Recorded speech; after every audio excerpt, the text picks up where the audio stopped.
Gold trusted gold buyers. మీరు తాకట్టు పెట్టిన బంగారాన్ని విడిపించి ఈ రోజు ఉన్న మార్కెట్ ధరకు కొనబడను.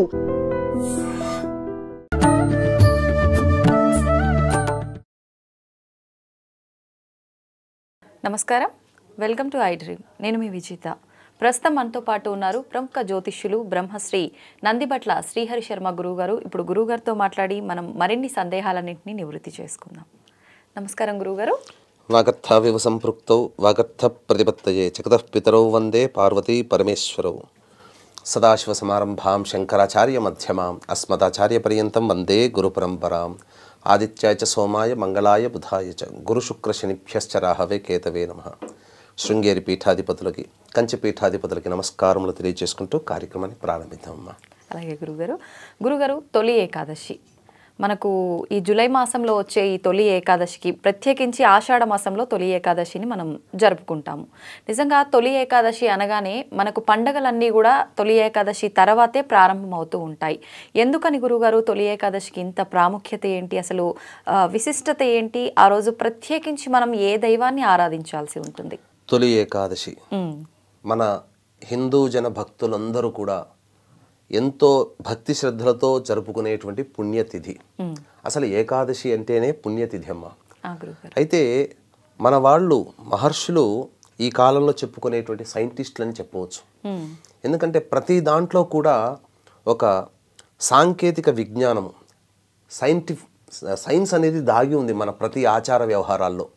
నమస్కారం పెట్టడం దగ్గర నుంచి, బయట నుంచి రాగానే కాళ్ళు కడుక్కోవడం దగ్గర నుంచి, ఇలా ప్రతి దాంట్లో ఎంత వైజ్ఞానికంగా మన వాళ్ళు ఆలోచించారో ఈ ఏకాదశి యొక్క మహత్యము కానీ కథ కానీ విన్న వాళ్ళకి అంతర్లీనంగా తెలుస్తుంది. దీనిని అంటే సాధారణంగా మొత్తం 12 నెలల్లో 2 ఏకాదశులు, మొత్తం 24 ఏకాదశులు వస్తాయి. దీనిని ప్రథమైకాదశి అని చెప్పి అని అంటుంటారు సంస్కృతంలో. మన తెలుగు వాటికి వచ్చేసరికి అర్థము ప్రథమం అంటే తొలి అని కదా, అందుకని మన తెలుగులో దాన్ని తొలి ఏకాదశిగా మనం పెట్టుకున్నాం. కాబట్టి ఈ రోజు నుంచి శ్రీ విష్ణు భగవానుల వారు శయనమందు ఉంటారు. శేషసాయి తల్పసాయి అని అంటారు కదా, అంటే నిద్రించడానికి ఆ రోజు తిథిగా పెట్టుకున్నారు. ఈ రోజు నిద్రలో వెళ్ళి మళ్ళీ కార్తీక శుద్ధ ఏకాదశి వరకు ఉండి, కార్తీక శుద్ధ ఏకాదశి నాడు మళ్ళీ నిద్ర నుంచి మేల్కొంటారు. దాన్ని ఉత్థాన ఏకాదశి అని అంటారు. మరి ఆషాఢ మాసం నుంచి కార్తీక మాసం పెట్టుకునేసరికి ఏమవుతుంది? 4 నెలలు, అంటే చాతుర్మాస దీక్షగా.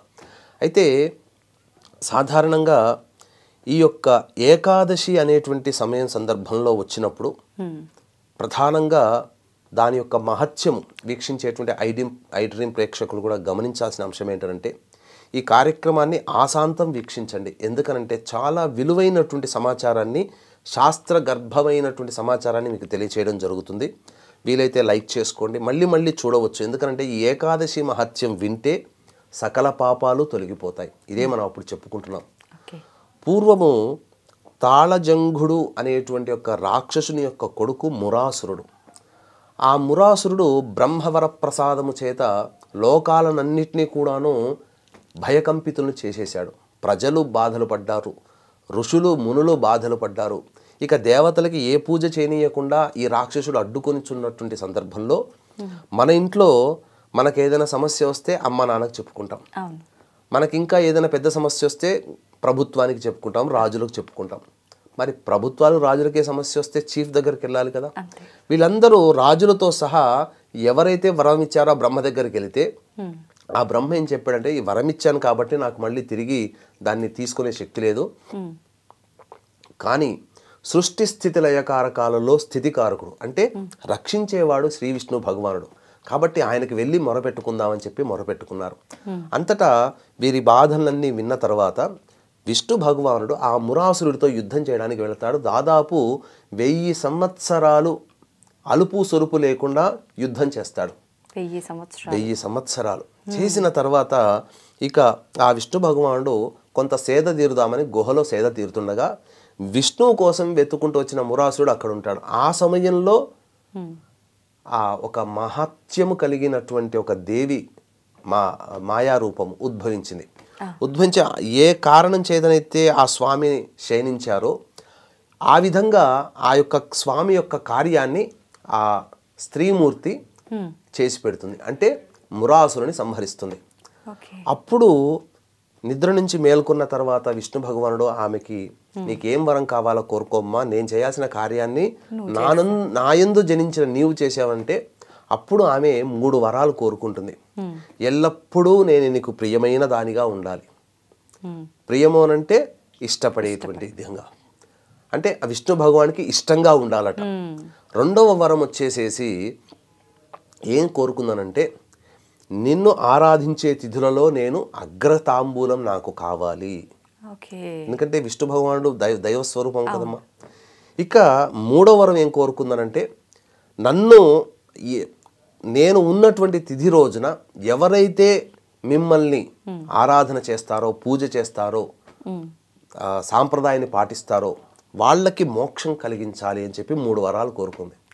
ఇక ఆ రోజు నుంచి కూడా విష్ణు భగవానునికి అత్యంత ప్రీతికరమైనటువంటి తిథిగా ఏకాదశి మార్పు చెందడం. ఈ ఏకాదశి రోజున కఠినమైనటువంటి ఉపవాసం ఉంటారు.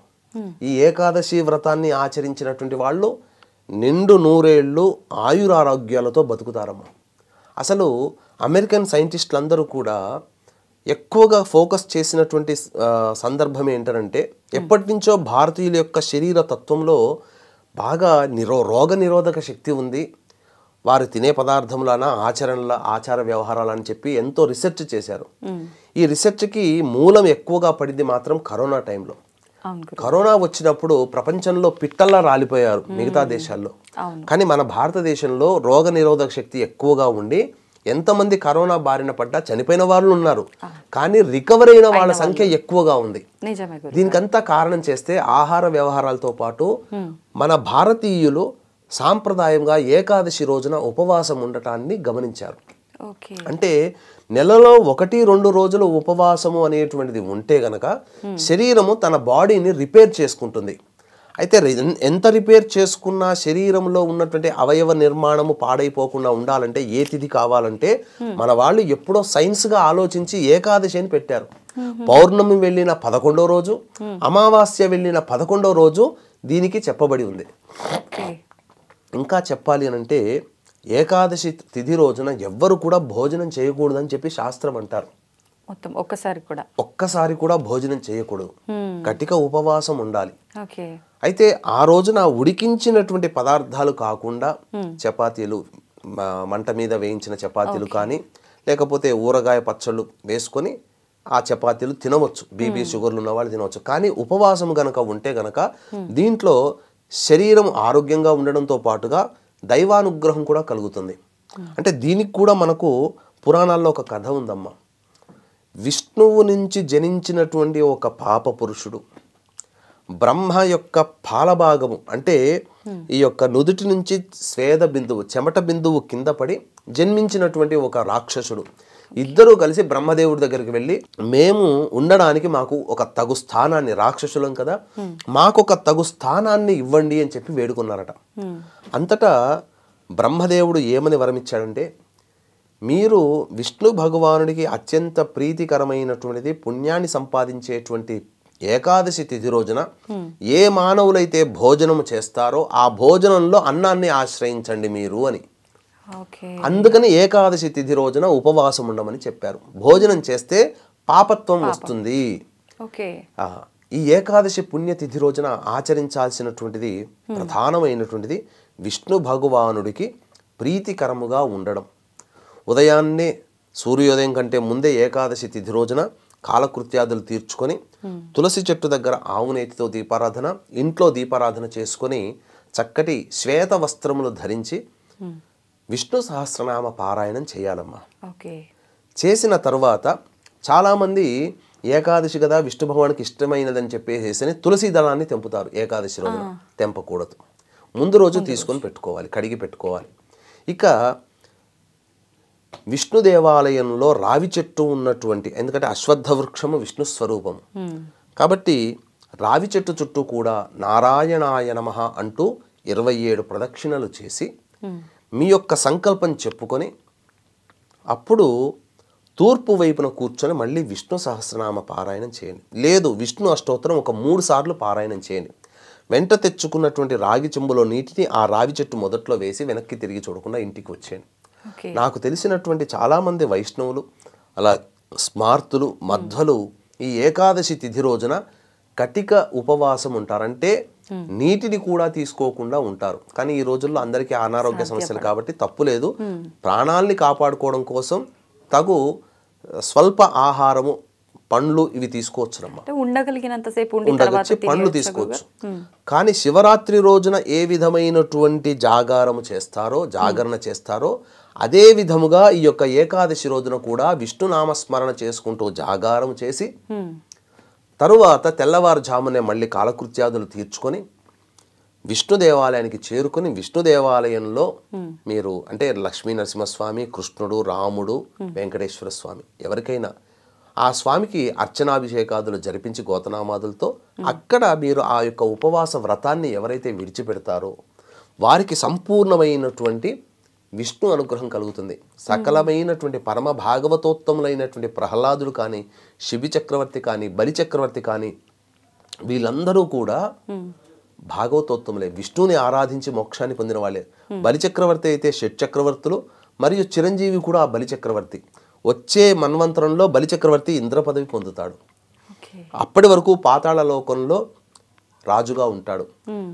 బలి చక్రవర్తి అడిగినటువంటి వరప్రకారము ఈ యొక్క తొలి ఏకాదశి రోజున పాతాళ లోకానికి బలి చక్రవర్తి నివాస గృహానికి వెళ్ళి శయనించి కార్తీక శుద్ధ ఏకాదశి నాడు మళ్ళీ తిరిగి వస్తారు భూమి మీదకి.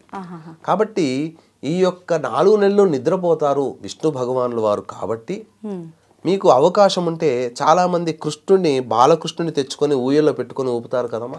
అట్లా ఆ కృష్ణుని విష్ణు స్వరూపంగా ప్రతిరోజు రాత్రి నిద్రపుచ్చినట్టుగా చేసినట్లయితే తప్పకుండా విష్ణు యొక్క సంతోషాన్ని మీరు పొందగలుగుతారు. అంతేకాకుండా ఈ యొక్క తొలి ఏకాదశి రోజున ఆచరించవలసినటువంటి ముఖ్యమైనటువంటి ధర్మములు భోజనం చేయకూడదు, అలాగే దాంపత్యము పనికిరాదు, బ్రహ్మచర్య వ్రతాన్ని ఆచరించాలి, మాంసభక్షణ అస్సలు పనికిరాదు. ఇక సాధ్యమైనంత వరకు మౌనమును ఆశ్రయించి విష్ణునామస్మరణ. ఏం లేదండి, సాక్షాత్తు రామానుజుల వారే చెప్పారు, ఎలుగెత్తి చాటారు, నారాయణాయ నమః అనుకుంటూ ఉండండి ఆ రోజంతా కూడా. ద్వాదశి రోజున దేవాలయానికి వెళ్ళమన్నాను కదమ్మా. వెళ్ళిన తరువాత అక్కడ ఆ యొక్క ఉపవాస దీక్ష విరమణ చేసి బయటికి వచ్చిన తర్వాత అనాథలు ఉంటారు కదా, మీ యొక్క శక్తి కొలది తినే పదార్థాలు, బిస్కెట్ ప్యాకెట్లు, బ్రెడ్ ప్యాకెట్ ఏదైనా కానీ వాళ్ళకి పెట్టండి. మీ శక్తి కొలది వందలు ఖర్చు పెట్టకుండా 100 రూపాయల్లో చాలా వస్తాయి. అనాథలకి పంచిపెట్టినట్లయితే దానము చేసినటువంటి గుణము కలుగుతుంది. ఎందుకంటే పరమ పురుషుడైనటువంటి ఆదినారాయణుడైనటువంటి విష్ణు భగవానుని ఎవరైతే చక్కగా ఉపాసన చేస్తారో విష్ణు భగవానుడు దానము చేత కూడా తృప్తి చెందుతాడు. అందుకనే శిబి చక్రవర్తి తన యొక్క ఊరువులని మాంసాన్ని కూడా పణంగా పెట్టగలిగాడు. అంటే దాన గుణానికి అంత సంతోషించాడు ఆ శిబి చక్రవర్తి. కాబట్టి తప్పకుండా ద్వాదశి రోజున మీకు చేతనైనదిగా మీరు ఈ దానములు చేయండి. ఎందుకనంటే సాక్షాత్తు నారాయణ స్వరూపము ఈ యొక్క సూర్య భగవానుడు. చాలా చోట్ల భాగవతోత్తముల్లో ఈ యొక్క విష్ణు భగవానుని ఆచరించిన వాళ్ళు దాన గుణములు ఎక్కువగా ఉన్నవాళ్ళు. ప్రహ్లాదుడు కూడా అంతే, దానం చేసిన వాడే. శిబి చక్రవర్తి దానం చేసిన వాడే. కర్ణుడు దానము చేసిన వాడే. వీళ్ళందరూ కూడా నారాయణ ఉపాసకులు. కాబట్టి విష్ణు భగవానుని ఆరాధించిన వాళ్ళు ఈ రోజున ఖచ్చితంగా ద్వాదశి తిథి రోజున అన్నదానం చేయండి. లేకపోతే ఏదైనా అనాథలకి తినే పదార్థాలు పంచిపెట్టి ఇంట్లోకి వచ్చి మీరు భోజనం చేయండి. తప్పకుండా ఆ యొక్క విష్ణు యొక్క అనుగ్రహం వలన సకలమైనటువంటి శుభాలు కలుగుతాయి. ఇక చాలామంది అంటుంటారు విష్ణు భగవాన్ని మోక్షాన్ని ఈ యొక్క విధానంగా ఆచరిస్తే మోక్షం పొందాలి కదా, మళ్ళీ మోక్షం అంటే జన్మంటూ ఉండదు కదా అని చెప్పి చాలామంది అంటుంటారమ్మా. కానీ గమనించాల్సిన అంశం ఏంటంటే మోక్షం అంటే మనము ఈ యొక్క కలియుగంలో మనం జన్మించాం అంటేనే పాపపు కర్మలు ఉంటాయి, మానవులుగా పుట్టాం, మళ్ళీ పాపపు పనులు చేస్తూనే ఉన్నాం. మోక్షము కలుగుతుంటే దీని అర్థం ఏంటంటే మనకు చెడు పనులు చేయకుండా మన మనస్సు నిరోధించబడుతుంది ఈ జన్మలో. భవిష్యత్తు జన్మలో ఇంతకంటే ఉత్తమమైన జన్మ ఎత్తి భక్తి ప్రపత్తులతో దైవాన్ని కొలవగలిగేటువంటి శక్తి ఉంటుంది, ఆ జన్మ లభిస్తుంది.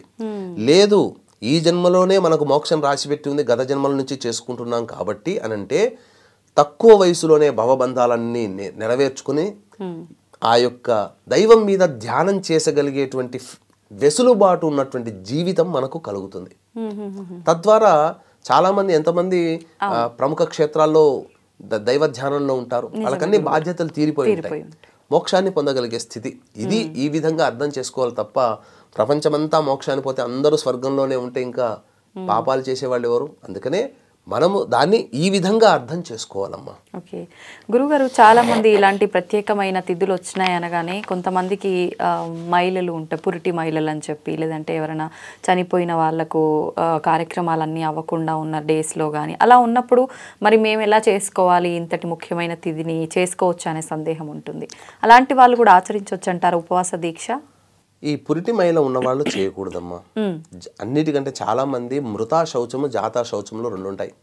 అందుకనే మనిషి పుట్టుకకి మరణానికి మైల ఉంటుందమ్మా. చాలా మంది అనుకుంటారు మరణిస్తే మైల అంటారు, కానీ దానికన్నా గొప్పదైనటువంటిది జాతా శౌచం, పురిటి మైల. ఎందుకంటే మన ఇంట్లో ఒక శిశువు జన్మిస్తాడు, ఆ 11 రోజుల పాటు మనం చేసినటువంటి పాపకర్మలు ఆ శిశువు యొక్క తలరాత మీద ఆధారపడి ఉంటుంది. ఎందుకంటే 11వ రోజు శుద్ధి చేసినప్పుడు బ్రహ్మదేవుడు వచ్చి లిఖితం రాస్తాడు. పుట్టగానే అతనికి గత జన్మ జీవితం ఈ జన్మతో ముడిపడి ఉన్నటువంటి జీవితంగా అన్నీ ఉంటాయి అనుకుంటారు. కానీ పుట్టిన 11 రోజుల వరకు కూడా ఏ బ్రహ్మదేవుడు కూడా మనకు వరమివ్వడు. 11 రోజున వచ్చి చాటలో పెడతారు, ఎవ్వరూ ఉండరు. దానికి కూడా మనం అవసరమైతే దీని విధానం ఏంటంటే ఒక మంచి వీడియో సందర్భంలో తప్పకుండా చేసుకుందాం. బ్రహ్మదేవుడి యొక్క అనుగ్రహం కలగాలంటే మృతా శౌచము కంటే జాతా శౌచం, ఎందుకంటే జీవించినటువంటి వ్యక్తి యొక్క భవిష్యత్తు పుట్టుక నుంచి మరణం వరకు ఉండే విధంగా ఉండాలనంటే ఆ 11 రోజులు శుద్ధంగా ఉండాలి. ఇప్పుడు మరి వీళ్ళు ఇలాంటి ఉపవాసాలు పురిటి వాళ్ళు చేయకూడదు, మిగతా వాళ్ళు గురుగారు? అసలు మైల వచ్చిన వాళ్ళు ఎవరూ చేయకూడదు. అసలు ఏ విధమైనటువంటి మైల ఉన్న వాళ్ళు చేయకూడదు. ఆడవాళ్ళు కానీ అలాగే ఏదైనా పురిటి సూతకం మరణం వచ్చినటువంటి సూతకం ఉన్న వాళ్ళు చేయకూడదు. గురుగారు, ఒకవేళ ద్వాదశి రోజు ఆలయానికి వెళ్ళటానికి వీలు కాని వాళ్ళు ముందు రోజు ఉపవాస దీక్ష అంతా ఉంటుంది, మరుసటి రోజు ఆడవాళ్లకు వీలు అవ్వని పరిస్థితుల్లో ఉంటే ఇంట్లో ఉన్నటువంటి విష్ణు భగవాన్ని చిన్న ప్రతిమ తెచ్చుకుంటారు, ఏదో ఒక రూపంలో ఉన్న విష్ణు భగవాన్, లేదా ఫోటోకైనా కానీ మళ్ళీ చక్కటిగా పసుపు రంగు పూలమాల వేసి ఆ రోజున దీపారాధన చేసి స్వామికి మీరు వండిన నైవేద్యం పెట్టి మీరు భోజించవచ్చు. ఆ విధంగా ఉపవాస దీక్ష పూర్తి చేయవచ్చు. నిజంగా చాలా మంచి కథ కూడా తెలియజేశారు గురుగారు మాకు. నిజంగా నేనైతే ఇప్పటివరకు ఆ కథని విననే లేదు, చాలా సంతోషంగా అనిపించింది.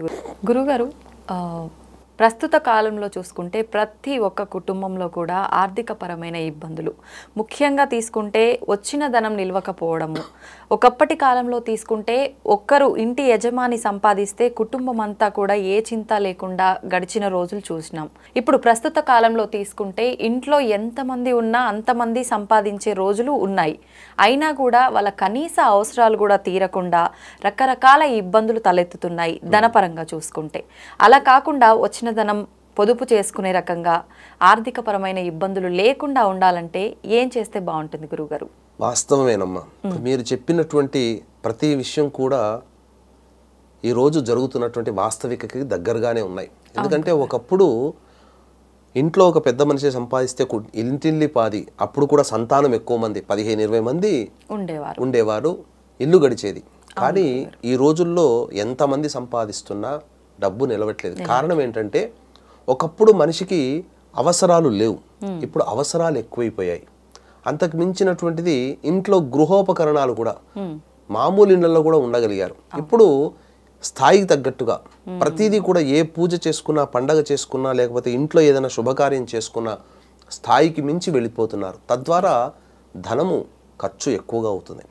అయితే ఇవన్నీ పెట్టుకోవద్దు, సాధారణంగా జీవించడం మనం చెప్పడం లేదు. కాకపోతే ఈ యొక్క లక్ష్మీ అనుగ్రహాన్ని పొందే ప్రయత్నం కనుక మానవుడు చేసుకున్నట్లయితే తప్పకుండా ఆ లక్ష్మీ అనుగ్రహం వల్ల మనకు సకాలంలో రావాల్సినటువంటి డబ్బు అందుతుంది, లేదా మనకు డబ్బు ఖర్చు అయ్యేటువంటి మార్గము తగ్గిపోతుంది. అంతే తప్ప ఇప్పుడు మనం చెప్పబోయేటువంటి అద్భుతమైనటువంటి పరిహారం ద్వారా వీక్షించేటువంటి ప్రేక్షకుల్లో ఎవరికి కూడా ధనరాశి రాదు. కాకపోతే మనము ఏదైనా కానీ ఒక లోన్ కోసం ప్రయత్నం చేస్తాం, లేదా ఎవరినైనా ఒక అప్పు అడుగుతాం, దొరకకపోవచ్చు. కానీ ఈ యొక్క మంత్ర విధానం ద్వారా మనకు ధనము లభ్యమవుతుంది, లోన్ శాంక్షన్ అవుతాయి.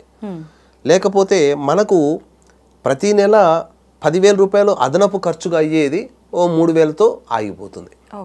ఇలా మరి ఈ తంత్రం ఇప్పటి వరకు ఎవరు చేయలేదనంటే ప్రపంచంలో ఇప్పటికీ చాలా మంది మన భారతదేశంలోని నార్త్ ఇండియన్స్ చేస్తున్నారు. ఎందుకనంటే మీకు గమనించుకుంటే ఉత్తరాది వాళ్ళందరూ కూడాను ఎక్కువగా మనలాగా బాహాటంగా పూజలు చేయరు. చాలా చిన్నవైనటువంటి చిట్కాలు, వీటినే తంత్రములు అని అంటారు. ప్రేక్షకులు గమనించాల్సింది ఏంటంటే తంత్రములు వేరు, తాంత్రికము వేరు. తాంత్రికము క్షుద్ర పూజలకు సంబంధించింది, తంత్రములు చిన్నపాటి ఉపాయాలతో మనం బయటపడేటువంటిది. కాబట్టి ఈ నార్త్ ఇండియన్స్ అనేటువంటి వాళ్ళు ఎక్కువగా చేసేటువంటి తంత్రములలో గొప్పదైనటువంటి తంత్రాన్ని వీక్షించేటువంటి మన ప్రేక్షకుల కోసం ఈ రోజున తెలియజేయదలుచుకున్నానమ్మా. దీనికి కావాల్సిందల్లా కూడా పెద్దగా ఖర్చు అంటూ ఏమీ ఉండదమ్మా. కాకపోతే ఒక పౌర్ణమి తిథి రోజున పాటించడం మంచిది. పౌర్ణమి తిథి చూసుకొని పాటించాలి. అయితే ఏం చెయ్యాలి అని అన్నప్పుడు దీనికి భక్తి శ్రద్ధ చాలా ముఖ్యం. ఏదో మొక్కుబడిగా చెప్పారు కదా అని చెప్పి చేయడం కంటే అత్యంత భక్తి ప్రపత్తులతో మరియు శ్రద్ధాళువులతో చేయాలి.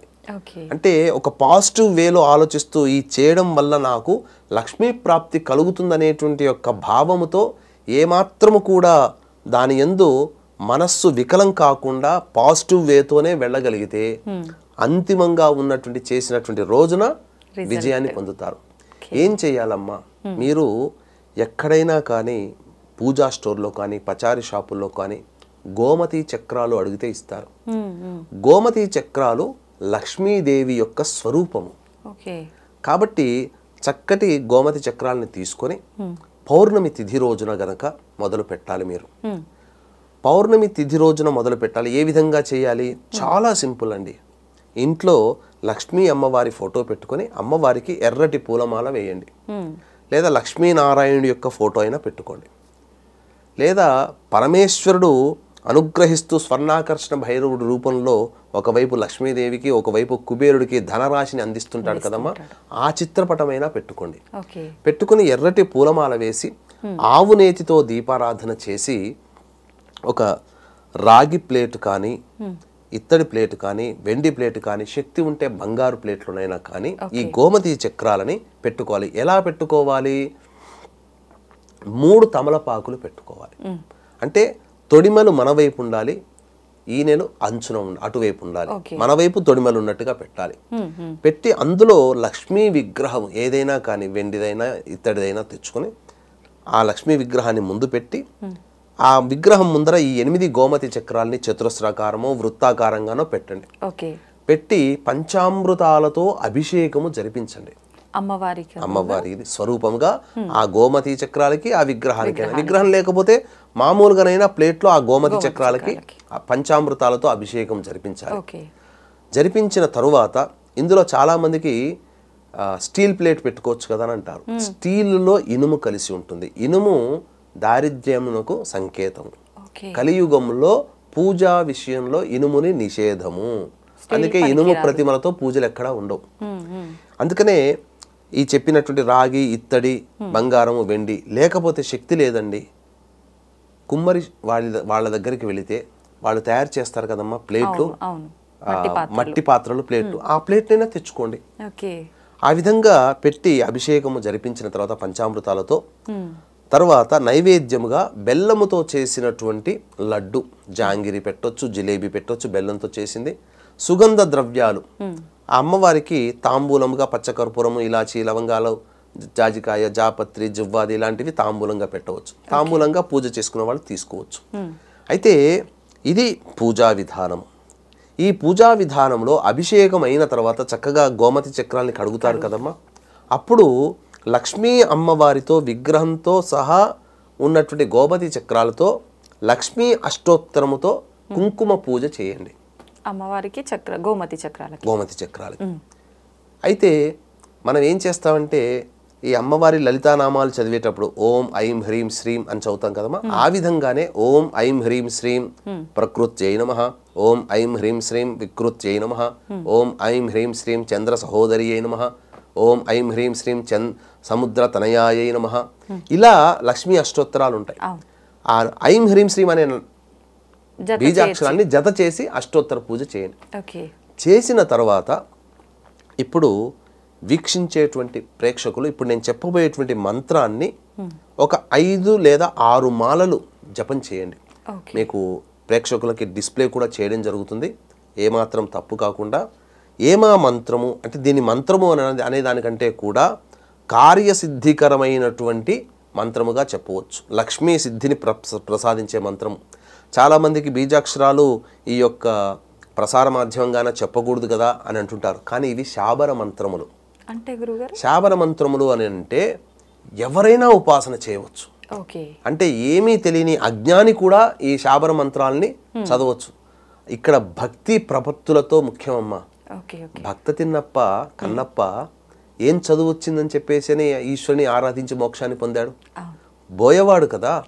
కాబట్టి ఈ శాబర మంత్రముని ఉపాసించాడు. కాబట్టి ఇది చాలా అత్యంత శీఘ్రముగా ఈ కలియుగంలో సర్వ ఫలప్రదాయిని. ఏమా మంత్రము అనంటే ఓం హ్రీం మహాలక్ష్మి శ్రీం స్థిరలక్ష్మి ఐం మమ గృహే ఆగచ్చ ఆగచ్చ స్వాహ. మళ్ళీ చెప్తున్నాను, ఓం హ్రీం మహాలక్ష్మి శ్రీం స్థిరలక్ష్మి ఐం మమ గృహే ఆగచ్చ ఆగచ్చ స్వాహ. మళ్ళీ ఒకసారి చెప్తున్నానండి, ఓం హ్రీం మహాలక్ష్మి శ్రీం స్థిరలక్ష్మి ఐం మమ గృహే ఆగచ్చ ఆగచ్చ స్వాహ. ఈ విధంగా 5 లేదా 6 మాలలు ప్రతిరోజు మీరు పౌర్ణమి నుంచి మొదలుపెట్టి అమావాస్య వరకు చేయాలమ్మా. ఇప్పుడు ఈ యొక్క ఆషాఢ మాసంలో జూలై మాసంలో 21వ తారీఖు రోజున పౌర్ణమి, 5వ తారీఖు రోజున అమావాస్య. విశేషం ఏంటంటే పౌర్ణమికి ఆ రోజున ఉన్నటువంటిది సంబంధించి చూసుకుంటే గురు పౌర్ణమి అని అంటారు కదమ్మా. ఈ గురు పౌర్ణమి అంటే నవగ్రహాలలో గురువు దగ్గర ధనకారకుడు ఎవరై అంటే గురువు. ఈ గురువుకు సంబంధించినటువంటి పౌర్ణమి రోజున మనం ప్రారంభిస్తే మనం ధనం కోసమే కదా చేస్తుంది, లక్ష్మీ ప్రాప్తి కలగాలని. ఆ గురువు అనుగ్రహం కలుగుతుంది. గురువు అనుగ్రహం కలిగిందంటే డబ్బులు వచ్చినట్టే లెక్క. అమావాస్య రోజున ఉన్నటువంటి విశేషం ఏంటంటే ఆదివారము అమావాస్య, ఆ రోజు పుష్యమి నక్షత్రం అయింది. పుష్యమి నక్షత్రానికి అధిపతి ఎవరు? గురువే. అందుకనే పుష్యమి నక్షత్రానికి ప్రారంభమయ్యే శ్లోకం ఎలా ఉంటుందంటే నక్షత్రం యొక్క మంత్రము ఓం బృహస్పతి పరిపాతు పశ్చాత్. అంటే బృహస్పతి అధిదేవతగా ఉంటాడు పుష్యమి నక్షత్రానికి. శని నక్షత్రమే అది, కానీ ఆ నక్షత్రానికి అధిపతి బృహస్పతి. కాబట్టి వీక్షించేటువంటి ప్రేక్షకులకు కూడా 27 నక్షత్రాలకి సంబంధించినటువంటి ఉపాసనలు ఉన్నాయి. ఏ నక్షత్రాన్ని ఉపాసించడం ద్వారా మంచి కలుగుతుందనే విషయాన్ని కూడా కూలంకషంగా సిరీస్ రూపంలో మనం తెలుసుకుందామమ్మా. కాబట్టి ఈ యొక్క పుష్యమి నక్షత్రం రోజున మీరు అమావాస్యతో ఎండ్ అయిపోతుంది. సోమవారం రోజున లక్ష్మీ అమ్మవారికి దేవాలయానికి దగ్గరలో ఉంటే వెంకటేశ్వర స్వామి దేవాలయంలో కానీ లక్ష్మీ అమ్మవారి దేవాలయానికి ఆ గోమతి చక్రాన్ని ఆ లక్ష్మీ అమ్మవారి వీలైతే అవకాశం ఇస్తే ఆచార్యుల వారు ఆ లక్ష్మీ అమ్మవారి పాదాల దగ్గర పెట్టి ఒకసారి కుంకుమార్చన జరిపించండి లక్ష్మీ అష్టోత్తరంతో. ఇక మీ చేతిలో ఉన్నటువంటి ఎర్ర తామర పూల మాల ఆ అమ్మవారికి వేయండి. వేసి ఇంట్లో తెచ్చుకొని ఆ 8 గోమతి చక్రాలు వ్యాపారస్తులైతే మీ యొక్క వ్యాపార స్థలంలో ఒక చిన్న ప్లేట్లో, స్టీల్ కాకుండా ఇత్తడి, రాగి లేదా మట్టి ప్లేట్లో పెట్టుకొని ప్రతిరోజు కూడా ఆ యొక్క గోమతి చక్రాల దగ్గర ఆవునేతితో దీపారాధన చేసి చక్కగా వాటిని ప్రతిరోజు తుడిచి 21 సార్లు చాలు, ఏం అవసరం లేదు. ఈ యొక్క మంత్రాన్ని 21 సార్లు విశేషముగా పౌర్ణమి, అష్టమి, బహుళ అష్టమి, శుక్ల అష్టమి, అమావాస్య ఈ 4 రోజుల్లో 108 సార్లు చేయండి. ప్రతిరోజు ఇంత చిన్న బెల్లం ముక్క మీరు నైవేద్యంగా పెట్టండి. ఇంట్లో అయితే గల్లాపెట్టులోనో లేకపోతే పూజా మందిరంలో కానీ ఈ చెప్పిన విధంగా అమావాస్య వరకు చేసి సోమవారం నుంచి చక్కగా మళ్ళీ మీ ఇంట్లో ప్రతిరోజు కూడా ఆ గోమతి చక్రాన్ని పెట్టుకొని ప్రతిరోజు గోమతి చక్రాన్ని తుడిచి చక్కగా మళ్ళీ ప్లేట్ పెట్టి ప్లేట్ని కడిగి మళ్ళీ ప్లేట్లో పెట్టి అక్కడ కొద్దిగా కుంకుమ, పసుపు, కుంకుమ చల్లి ఈ యొక్క మంత్రాన్ని 21 సార్లు చేయండి చాలు. ఇంకా అంతకంటే ఇంకెక్కువ అవసరం లేదు. బెల్లం ముక్క ఇంట్లోనైనా నైవేద్యంగా పెట్టవచ్చు. చాలా మంది ఇంకా చెప్పాలి అని అంటే ఈ గోమతి చక్రము లక్ష్మీ స్వరూపం కాబట్టి చిన్నదైనటువంటి ముత్యమంత సైజులో ఉండే గోమతి చక్రాలు కూడా వెతికితే దొరుకుతాయి. దాన్ని ఉంగరంగా కూడా పెట్టుకోవచ్చు. చిటికన వేలుకి పెట్టి వ్యాపారస్తులైతే చిటికన వేలుకి, అలాగే ధనము కావాలనుకునే వాళ్ళు చూపుడు వేలికి లేదా ఉంగరం వేలికి, ఈ 3 వేళ్ళకి మధ్య వేలు తప్ప ఈ 3 వేళ్ళకి మీరు ఉంగరంగా కూడా వెండిలో పెట్టుకోవచ్చు. ఎవరైనా ధరించవచ్చు. చిన్నది గోమతి చక్రం చాలా చిన్నగా దొరుకుతుంది. ఇవి చేసుకున్నట్లయితే తప్పకుండా మంచి జరుగుతుంది, ధనప్రాప్తి సకాలంలో కలుగుతుంది. వీక్షించేటువంటి ప్రేక్షకులు కూడా దీన్ని దృష్టిలో పెట్టుకొని 21వ తారీఖు రోజున గురు పౌర్ణమి సందర్భంగా మా పీఠం ఆధ్వర్యంలో శ్రీకాళహస్తి క్షేత్రంలో రాహుకేతు పూజ, శనిదేవుని యొక్క నివారణ పూజలు, విద్యా, వివాహం, అనారోగ్యం సమస్యల నివారణకి 18 రకాల హోమాది కార్యక్రమాలు శ్రీకాళహస్తిలో జరిపించడం జరుగుతుంది. కేవలం 1500 రూపాయల రుసుమికి. అవకాశం ఉన్న వాళ్ళు కార్యక్రమ తదనంతరం కాంటాక్ట్ చేసి పూర్తి వివరాలు తెలుసుకోవచ్చు. గురుగారు, పౌర్ణమి రోజు మొదలుపెట్టి అమావాస్య వరకు పూజ చేయమన్నారు కదా, సమయం గురుగారు ఏ సమయంలో చేయాలి పూజ? ఉదయం సాయంత్రం 2 సార్లు చేయాల్సి ఉంటుందా, ఒక్కసారైనా? భక్తి శ్రద్ధ ఉంటే ఉదయం సాయంత్రం 2 సార్లు చేస్తే విశేషమమ్మా. లేదు కనీసము ఏదైనా కానీ ఇక్కడ మీకు వెసులుబాటు. ఈ రోజుల్లో పిల్లల్ని బయటికి పంపించడం, భర్తకి క్యారేజీలు కట్టడం, ఇవన్నీ ఆడవాళ్ళు చేస్తున్నారు. కాబట్టి వ్యాపారస్తులైతే సాయం సంధ్యా సమయంలో చేస్తే చాలా విశేషం. ఇల్లంతా సాయం సంధ్యా సమయంలో చేస్తే, ఎందుకనంటే సూర్యాస్తమయం కంటే ముందే మనం ఇంట్లో కలాపి చిప్పుకుంటున్నాం కదా, అంతా కూడా తుడుచుకుంటాం కదా, శుభ్రపరచుకుంటాం కదా, అప్పుడు లక్ష్మీదేవి ప్రవేశిస్తుంది. ఆ సమయంలో లక్ష్మి యొక్క ప్రసన్నాన్ని పొందే విధంగా సాయంత్రం పూట చేస్తే విశేషం. ఇక్కడ మీకు ఒక ఆశ్చర్యకరమైనటువంటి అద్భుతమైనటువంటి ఒక మర్మ రహస్యము మన ప్రేక్షకుల కోసం తెలియచేస్తానమ్మా. అమ్మవారు ఎప్పుడు ప్రసన్నంగా ఉంటుందనంటే సాయం సంధ్యా సమయంలో నవ్వుతూ ఉంటుంది. ఇది 100కి 100%, 1000% నేను గ్యారంటీ ఇస్తాను. మీరు టెస్ట్ చేసుకొని కూడా చూసుకోవచ్చు. ఉదయం పూట మీరు ఏదైనా ఒక అమ్మవారి దేవాలయానికి వెళ్ళండి. ఉదయం పూట అమ్మవారికి తదేకముగా చూసి నమస్కారం చేసుకోండి. అమ్మవారి రూపాన్ని మైండ్లో పెట్టుకోండి. అదే రోజు మళ్ళీ ఖాళీ సమయం చూసుకొని సాయంత్రం 6 తర్వాత మళ్ళీ అమ్మవారి దేవాలయానికి వెళ్ళండి. ఆ అమ్మవారి ముఖంలో నవ్వుతూ కనిపిస్తుంది. ఉదయమేమో ఆగ్రహంగా కనిపించిన అమ్మవారు సాయంత్రం కల్లి వచ్చేసరికి నవ్వుతూ కనిపిస్తుంది. అంటే సంధ్యా సమయంలో అమ్మవారికి చాలా ప్రీతికరం. ఎందుకంటే ఈ లోకాన్ని పట్టి పీడించేటువంటి రాక్షసులని, శుంభ నిశుంభులు, దుర్గములు అనేటువంటి రాక్షసులని సంహరించి, సూర్యాస్తమయం లోపల సంహరించి సంతోషపడుతున్నటువంటి సందర్భంగా ఉన్నటువంటి అమ్మవారు. కాబట్టి సంధ్యా సమయంలో ఆ అమ్మవారు అసలు చెప్పలనవి కానటువంటి అందమైనటువంటి నవ్వు ముఖంతో కనబడుతుంది. ఏ అమ్మవారైనా, ఏ దేవాలయమైనా కానీ ఇది. కాబట్టి సంధ్యా సమయంలో చేస్తే ఎక్కువ విశేష ఫలితం వస్తుందమ్మా. నిజంగా చాలా మంచి పరిహారం గురుగారు. ప్రతి ఒక్కరు కూడా ఈ మధ్యకాలంలో ఇబ్బంది పడేది ఆర్థిక పరంగా, డబ్బు నిలవట్లేదు, అసలు అనుకున్న ధనం చేతికి రావట్లేదు, ఇలాంటి ఇబ్బందులే ఎక్కువగా చూస్తున్నాం గురుగారు. చాలా అటువంటి ఇబ్బందుల నుంచి బయటపడడానికి నిజంగా ప్రేక్షకులందరి కోసం ఒక మంచి పరిహారాన్ని అయితే తెలియజేశారు గురుగారు. ధన్యవాదాలు. ఇంతకన్నా విశేషంగా ఏంటంటే అమ్మా, ఈ రోజున మార్వాడీలు ఎంత డబ్బు సంపాదిస్తున్నారో అంత డబ్బు ఉంటుందనంటే కారణం ఈ తంత్ర పరిహారం మార్వాడీలు చేయడం వల్ల. మార్వాడి బిజినెస్ సీక్రెట్ అంతేనమ్మా. వాళ్ళు ఈ తంత్ర పరిహారాన్ని చాలా చక్కగా చేస్తారమ్మా. కాబట్టి ఇంతటి మంచి విషయాన్ని చక్కగా అందరికీ తెలియచేయాలి, అందరూ బాగుపడాలనేటువంటి ఒక సదుద్దేశంతో ఈ కార్యక్రమాన్ని మనం చేశాము. కాబట్టి ఈ కార్యక్రమాన్ని లైక్ చేసుకొని పెట్టుకోండి. మీకు సందేహం వచ్చినప్పుడల్లా మళ్ళీ ఈ వీడియోని చూస్తే అన్ని సందేహాలు మీకు తీరిపోతాయని చెప్పవచ్చమ్మా. ధన్యవాదాలు గురుగారు. సర్వం శ్రీ ఉమామహేశ్వర పరబ్రహ్మార్పణమస్తు.